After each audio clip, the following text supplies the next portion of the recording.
Hi, today I'm going to show you how I light up my work desk with a desk lamp like this. These desk lamps are pretty cheap and pretty common on most countries, and you can adjust the light like this, and I use a small light bulb here to light up my work desk. Now, usually when lighting up my work desk, usually the room's internal lights are sufficient enough to light up the desk, but for soldering equipment and working with soldering, it's not enough. Let me show you the internal lights of my room. Here's the internal lights of the room. There's a warm light like this and a cold light like this.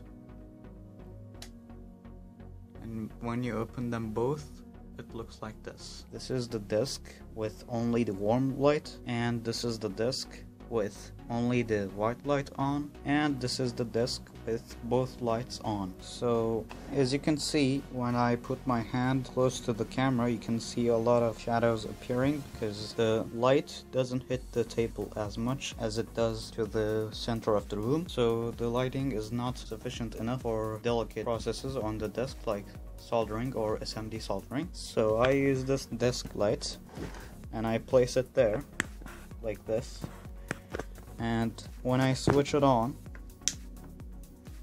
as you can see, the lighting is much better and it's much better to work on the desk now. As you can see, for some upcoming projects or upcoming videos, we have some projects here, as you can see,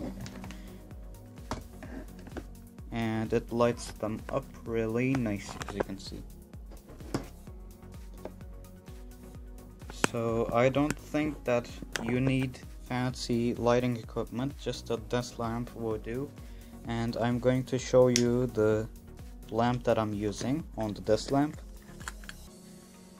And this is a generic E27. So as you can see, it says 9 watts, 180 to 264 volts, 50 or 60 hertz, cool daylight, and 6400 Kelvin and 840 lumen, and it's made in China. So it's just a basic E27 light bulb that can screw on the desk lamp like this, and when I plug it in and switch it on, as you can see, it lights up the desk really nice. But the biggest problem of these lights is the fact that their cables are really fragile and they usually break from here.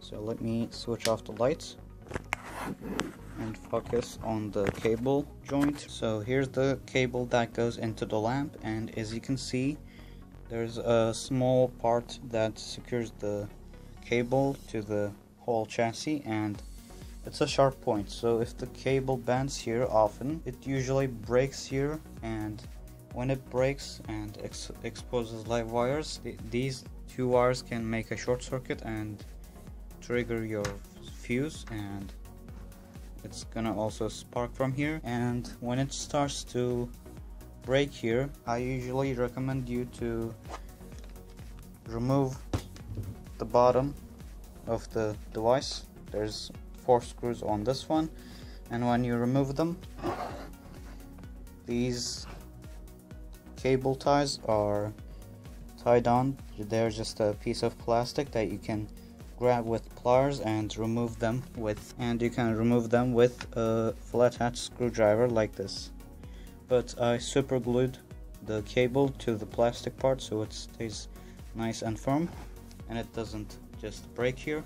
And I don't usually apply big forces to this cable right here.